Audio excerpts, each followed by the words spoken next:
पिछले वीडियो में हम लोगों ने एल्डोल संघनन नामक जो है प्रक्रिया देखी थी।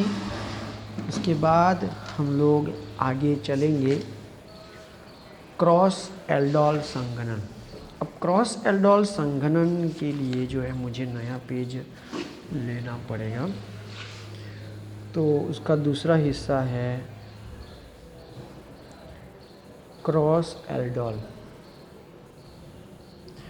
प्रक्रिया चल रही है, ध्यान रखो, प्रक्रिया चल रही है अल्फा हाइड्रोजन के कारण होने वाली प्रक्रिया, अर्थात कार्बोनिल समूह का कार्बोनिल कार्बन जिस कार्बन से जुड़ा हुआ है वो अल्फा कार्बन होगा और उस अल्फा कार्बन पर कम से कम एक हाइड्रोजन तो होना ही चाहिए। और उसके बाद मूल प्रक्रिया ये होती है कि अभिकर्मक 2 गुना कार्बन वाला हो जाता है और अल्फा और बीटा कार्बन के बीच में डबल बॉन्ड बनता है। इसमें खास 2 चीज़ें जोड़नी है कि भाई वो 2 गुने कार्बन वाला हो जाता है, जो भी हमारा अभिकर्मक होता है उससे 2 गुने कार्बन वाला हो जाता है, प्लस अल्फा और बीटा कार्बन के मध्य डबल बॉन्ड अर्थात असंतृप्त होता है। ठीक है, तो हम लोग क्रॉस आल्डोल में कैसा होगा। आल्डोल सीधी सीधी थी, लेकिन क्रॉस आल्डोल थोड़ी सी टेढ़ी मेढ़ी है, इसलिए जो है मैंने नया पेज लिया है। तो क्रॉस आल्डोल जो है संघनन कैसे होगा कि जब 2 भिन्न भिन्न एल्डिहाइड और या कीटोन के मध्य आल्डोल संघनन प्रक्रिया होती है। देखो आल्डोल संघनन में क्या हुआ था पता है, एल्डिहाइड थे, उसके 2 अणु हम लोगों ने लिए थे। ठीक है, ऐसा टेक्स्ट बुक में लिखा ही नहीं था। एल्डिहाइड हम लोगों ने 2 अणु लिए थे, इसलिए हम लोगों ने कहा था ना 2 गुने कार्बन वाला। और कीटोन भी हम लोगों ने क्या किया था, 2 गुना कार्बन, मतलब कि एल्डिहाइड और कीटोन हम लोगों ने 2 गुना लिया था। ठीक है ना, डबल कार्बन हो गए थे। तो यहाँ पे क्रॉस आल्डोल में क्या होगा, हम लोग 2 गुना एल्डिहाइड लेंगे, लेकिन वो भी मतलब कि 2 एल्डिहाइड लेंगे वो भी भिन्न भिन्न, कीटोन लेंगे तो भी भिन्न भिन्न। या तो हम लोग लेंगे एल्डिहाइड और कीटोन, उनसे हम लोग क्या करेंगे, संघनन करेंगे। लेकिन हम लोग ऐसा कार्बन लेंगे, ऐसा अल्फा कार्बन लेंगे जिसके ऊपर एक अल्फा हाइड्रोजन हो। ठीक है, तो यहाँ पर पहले हम लोगों ने यहाँ पे जो प्रक्रिया लिखी एल्डोल के लिए, उसमें समान एल्डिहाइड और समान कीटोन लिए 2 गुना।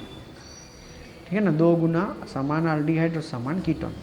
लेकिन अब क्रॉस आल्डोल में क्या करेंगे, हम लोग जो भी एल्डिहाइड लेंगे वो 2 भिन्न लेंगे, 2 एल्डिहाइड लेंगे लेकिन भिन्न लेंगे। चलो,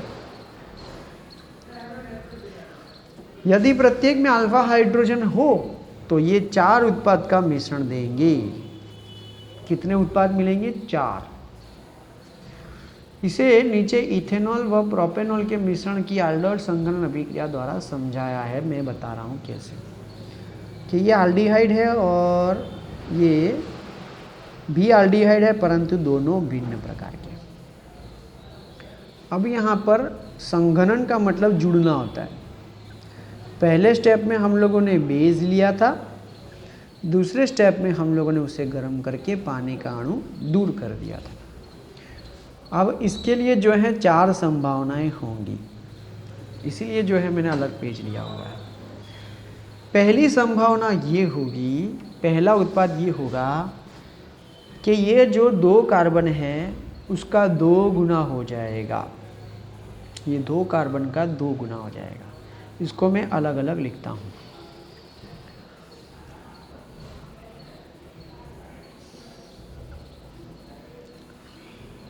CH3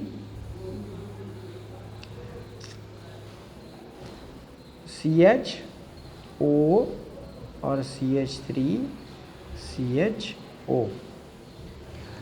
लेकिन हमको पता है कि भाई पानी का अणु जो है वो दूर होने वाला है। पानी का अणु क्या होने वाला है, दूर, अर्थात यहाँ का O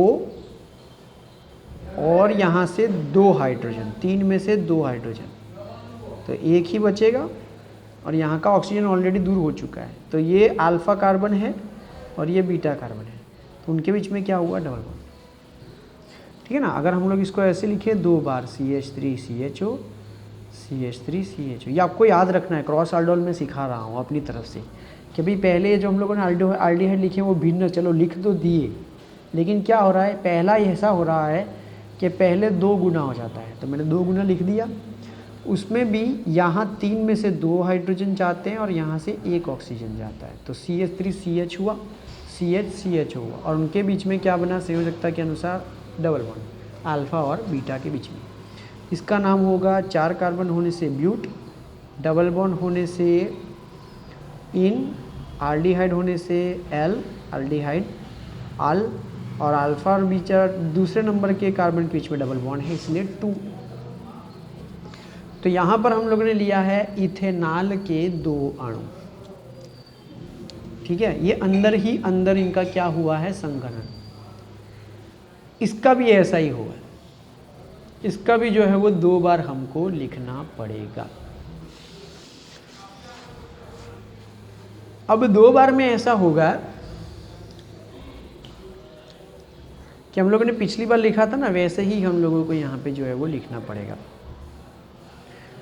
तो 2 बार इसको भी हम लोग लिखें, तो 1 2 3 carbon, 1 2 3 carbon, CH3 CH2 CHO यहाँ लिखता हूँ मैं। उसके बाद है CH3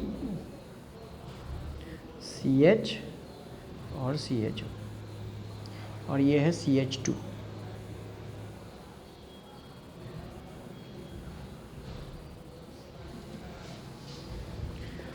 ठीक है। तब ऑक्सीजन को अकेला तो दूर नहीं कर सकते, पानी का अणु हम लोग दूर कर रहे हैं, तो यहाँ से 2 हाइड्रोजन जाएगा, तो H2O हो गया, और इन दोनों के बीच में बनेगी संयोजकता डबल बॉन्ड की। अर्थात कार्बोनिल कार्बन जिस कार्बन से जुड़ा है वो अल्फा, और जिस कार्बन से जुड़ा है वो बीटा के बीच में क्या बन रहा है, डबल बॉन्ड। इसका नाम होगा, यहाँ से चालू करेंगे क्रम, 1 नंबर, 1 2 3 4 5। दूसरे पर मिथाइल है, इसलिए 2 मैथिल। 5 कार्बन होने से पेंट, डबल बॉन्ड होने से इन, आल्डिहाइड होने से आल, डबल बॉन्ड दूसरे और तीसरे के बीच में 2 नंबर पर, इसलिए पेंट 2 इनाल होगा। तो ये हुआ मीथेन इथेन प्रोपेनॉल के 2 गुना और इथेनॉल के 2 गुना। ठीक है।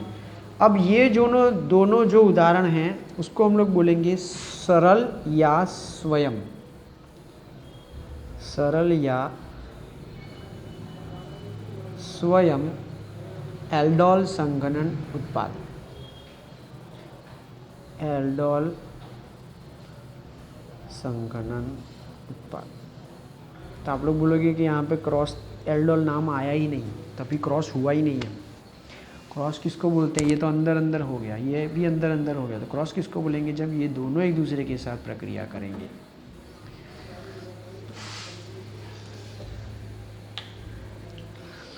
ठीक है, चलो अब हम लोग इसमें क्रॉस प्रक्रिया करते हैं। क्रॉस में हम लोग क्या करेंगे, पहले तो देखो इसमें 4 चीज़ें थी।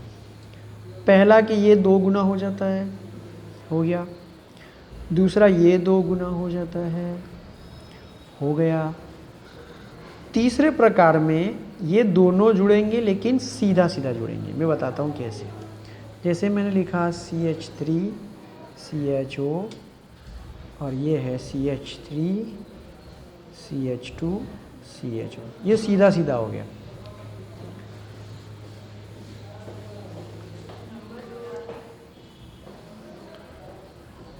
ठीक है ना, ये इस तरह से हो गया। अब हम लोगों को अल्फ़ा और बीटा कार्बन के बीच में डबल बॉन्ड बनाना है। तो अल्फ़ा और बीटा कार्बन के बीच में जो है डबल बॉन्ड कैसे बनेगा,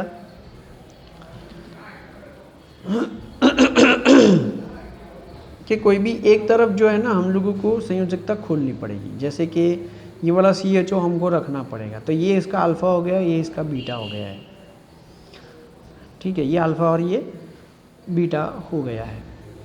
तो अगर इसको इस तरह से करेंगे तो नहीं हो पाएगा, क्योंकि यहाँ पे जो है ना ऑक्सीजन को दूर करेंगे यहाँ से, तो ये अल्फ़ा और बीटा कार्बन नहीं हो पा रहा, ये बीटा और गेमा हो जाएगा। इसलिए इसको मुझे थोड़ा ऐसा लिखना पड़ेगा कि 3 कार्बन पहले लिखता हूँ और 2 कार्बन में बाद में लिखता हूँ। हाँ, ऐसे लिखना पड़ेगा मेरे को। इससे क्या होगा कि यहाँ का ऑक्सीजन जाएगा और यहाँ का 2 हाइड्रोजन जाएगा, और अब संयोजकता में दोनों के बीच में डबल बॉन्ड होगा, तो ये अल्फ़ा और बीटा के बीच में डबल बॉन्ड हो जाएगा। Methane ethane propane butane pentane, double bond होने से इन, एल्डिहाइड होने से एल, दूसरे नंबर पर कार्बन पर है डबल बॉन्ड, इसीलिए ये हो जाएगा 2, तो पेन 2 इनाल हो गया। ठीक है, ये सीधा सीधा जुड़ गया, इसमें कोई भी शाखा नहीं है। चौथे प्रकार में हम लोग जो है वो शाखा रखने वाले हैं। चौथे प्रकार में हम लोग क्या करेंगे, शाखा करेंगे। शाखा में ऐसा होगा कि पहले हम लोग ये लिखेंगे CH3 CHO, ये वाला। अब ये 3 कार्बन को इस तरह से जॉइंट करेंगे कि शाखा बन जाए, कि CHO CH2 और CH3 को शाखा में ले जाना ही पड़ेगा। तब क्या होगा, यहाँ से 2 हाइड्रोजन जाएगा और यहाँ से एक ऑक्सीजन जाएगा। अब ये कार्बोनिल कार्बन का अल्फ़ा और ये बीटा है, तो इन दोनों के बीच में क्या बना, डबल बॉन्ड। इसका नाम क्या होगा, methane ethane propane butane aldehyde double bond methyl. तो पहले ब्यूटेन आधा नाम, डबल बॉन्ड का इन, एल्डिहाइड का आल, इनैल, दूसरे नंबर पर डबल बॉन्ड मैथिल है, मैथिल भी दूसरे नंबर पर है, इसलिए 2 मिथाइल। तो आप लोग इसको गौर से देखोगे तो पता चलेगा कि जो एल्डिहाइड था ना, aldol प्रक्रिया, वो चौथे कार्बन पर जो है वो शाखा थी यहाँ पर, ठीक है ना, और हाइड्रोक्सी भी चौथे कार्बन पे था। ओके, लेकिन यहाँ पे क्या हो रहा है, दूसरे नंबर के कार्बन पे शाखा है। ठीक है, तो ये इतना हमको ध्यान रखना है, यहाँ पर भी दूसरे नंबर पे शाखा है। इसलिए जब कभी भी यहाँ शाखा बनाने की आएगी और जब इन दोनों को मिश्र करेंगे तब भी यहाँ शाखा बनाने की आएगी, तो शाखा जो है यहाँ पर दूसरे नंबर पर ही बननी चाहिए। अब ये आपको लंबे समय तक कैसे याद रहेगा, कि इसको प्रैक्टिस करनी पड़ेगी। प्रैक्टिस मतलब कि लिख कर खुद प्रैक्टिस करेंगे कि चलो सर ने कैसे सिखाया था, कि भाई पहले ये दोनों लिख दिए, दोनों भिन्न एल्डिहाइड होने की वजह से इसे क्रॉस aldol किया जाएगा। पहले बेस के साथ प्रक्रिया करेंगे, फिर गर्म करके पानी का अणु दूर करेंगे। दोनों स्टेप साथ में करने के, भाई पहले दोनों लेने हैं, 2 अणु, ये 2 अणु, परंतु शाखा आनी चाहिए। फिर ये दोनों मिश्र करेंगे सीधा सीधा, फिर ये दोनों मिश्र करेंगे, शाखा आनी चाहिए। अब ये जो 2 है ना, ये वाले 2, ये है क्रॉस aldol उत्पाद।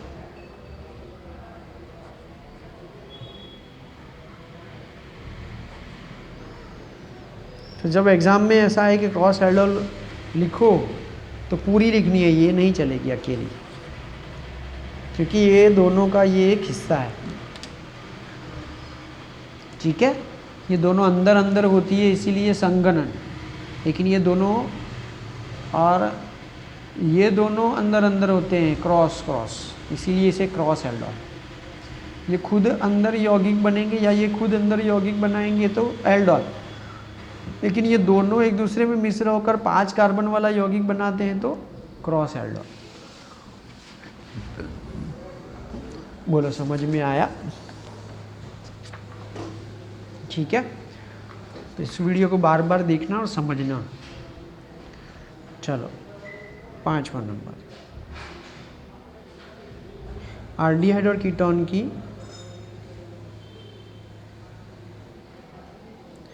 कुछ अन्य अभिक्रियाएं हैं। उसमें पहली है कैनिसारो।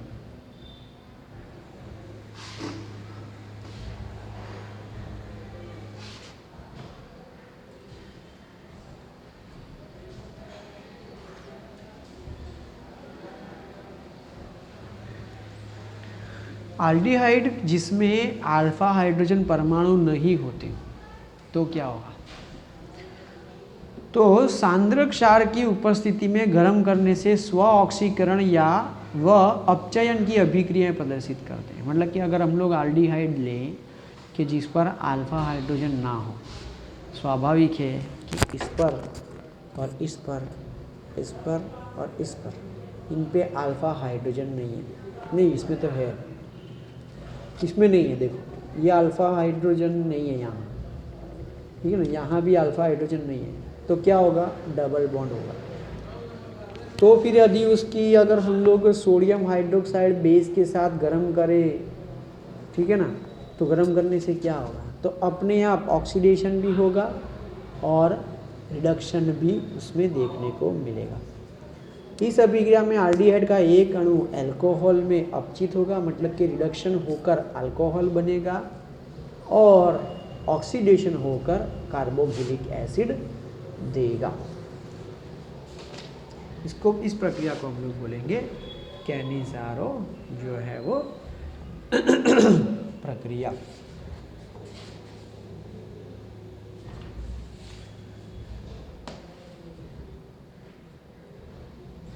चलो, अल्कोहल देगा और कार्बोक्सिलिक एसिड जो है वो देगा। चलो, ये मैंने लिखा है यहाँ पर एल्डिहाइड, फॉर्माल्डिहाइड, उसके दो अणु, उसकी सांद्र KOH के साथ प्रक्रिया करेंगे, गरम करेंगे, उसके जो है हमको दो उदाहरण मिलेंगे, दो उत्पाद मिलेंगे। कैसे, ये कार्बन है, ये दो हाइड्रोजन हैं, डबल बॉन्ड में से संयोजकता खुलती है, एक यहाँ जाती है, एक यहाँ जाती है, ठीक है। अब रिडक्शन होता है तो हाइड्रोजन जुड़ता है। इस तरह से हम लोगों को CH3OH अर्थात मिथेनॉल हमको मिलता है, अर्थात अल्कोहल मिला। दूसरी संभावना क्या है, दूसरी संभावना ये है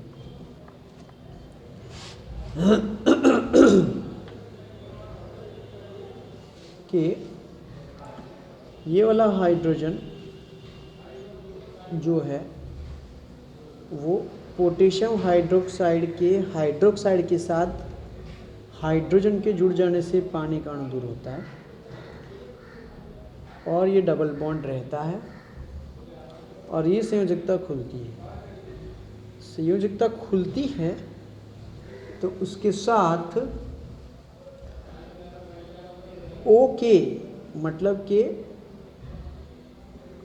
इस तरह से पोटेशियम ऑक्सीजन के साथ आ जाता है, ठीक है। अब ये ऑक्सीजन कहाँ से लाया, वो हो सकता है यहाँ से भी लाया हो या इसका 2 गुना हम लोगों ने लिखा है तो भी आया हो। तो मिलेगा फॉर्मिक एसिड का पोटेशियम लवण, जिसे हम लोग कहते हैं पोटेशियम फॉर्मेट, वो ऐसे लिखा जाता है। एक कार्बन हो तो फॉर्मिक एसिड और पोटेशियम है, ठीक है ना, इसीलिए पोटेशियम फॉर्मेट कहा जाएगा, क्योंकि ये लवण है। लवण का नाम हम लोग एट लगा कर कहते हैं, ठीक है। तो पोटेशियम फॉर्मेट, तो ये कार्बोक्सिलिक एसिड का लवण हमको मिला, ठीक है।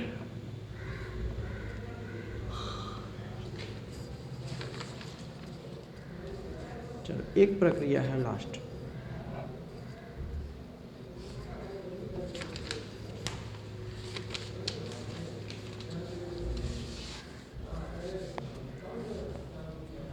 कि भाई बेंजाल्डिहाइड, एल्डिहाइड लिया है, ऐसा कार्बन है, ठीक है ना, इसके ऊपर अल्फा हाइड्रोजन इसमें नहीं है, इस कार्बन पर नहीं होगा। इस कार्बन की इसमें तो देखो 1 2 3 4 हो गई है, इस कार्बन पर, यह अल्फा कार्बन है, इस पर हाइड्रोजन नहीं है, इस पर होगा, इस पर होगा, इस पर होगा, इस पर होगा, इस पर नहीं, लेकिन इसके 2 अणु ले रहे हैं क्योंकि हम लोग एल्डोल कर रहे हैं ना, एल्डोल करें या क्रॉस एल्डोल करें। अब नहीं है तो सांद्र लेना पड़ेगा 20 और गर्म करेंगे। ठीक है, इससे इसके दो उत्पाद मिलेंगे। एक हमको यहाँ हाइड्रोजन अपचयन होकर एल्डिहाइड अल्कोहल मिलेगा, तो ये है बेंजाल अल्कोहल, बेंजाइल अल्कोहल होता है। ठीक है ना, बेंजिल नाम बोलने से लोचा होता है, इंग्लिश में लिखता हूँ बेंजाइल अल्कोहल। और दूसरा हम लोगों को मिलता है ऑक्सीडेशन से, कि जिसमें इसका ये हाइड्रोजन दूर होकर ऑक्सीजन जुड़ता है और बाहर से ये आता है N।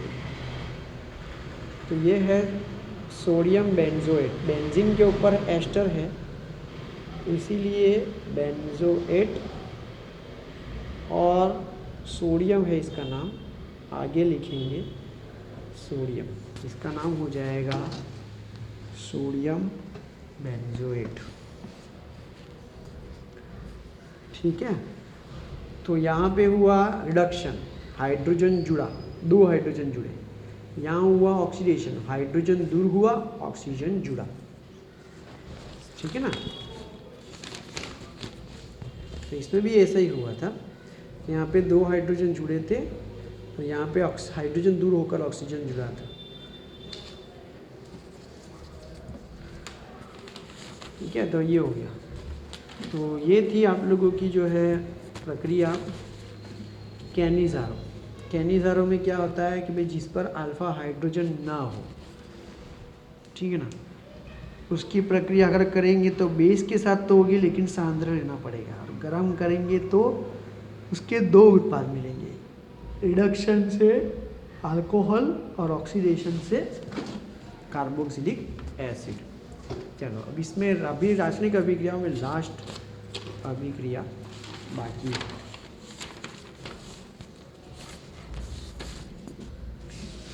चलो लास्ट अभिक्रिया है कैनिज़ारो के बाद इलेक्ट्रॉन रागी प्रतिस्थापन प्रक्रिया।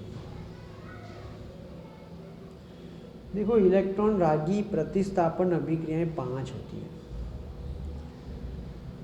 हेलोजिनेशन, नाइट्रेशन, सल्फोनेशन, फिडलक्राफ्ट अल्काइलेशन और फिडलक्राफ्ट एसाइलेशन। उसमें से हम लोग देख रहे हैं नाइट्रेशन। एरोमेटिक एल्डिहाइड व कीटोन उस बेंजीन वलय पर इलेक्ट्रॉन रागी प्रतिस्थापन प्रक्रिया प्रदर्शित करता है जिसमें कार्बोनिल समूह निष्क्रियक तथा मेटा निर्देशक होता है। तो जैसे कि मैं लिख रहा हूँ बेंजीन के ऊपर एल्डिहाइड, तो ये है बेंजाल्डिहाइड।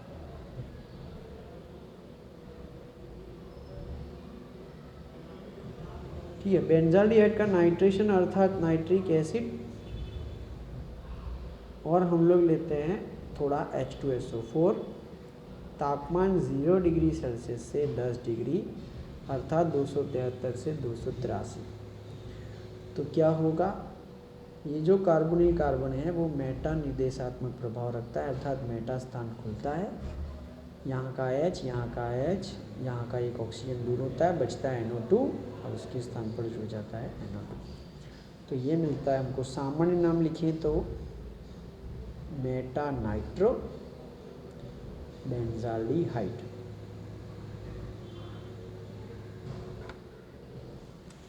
ठीक है, ये हो गया आप लोगों का।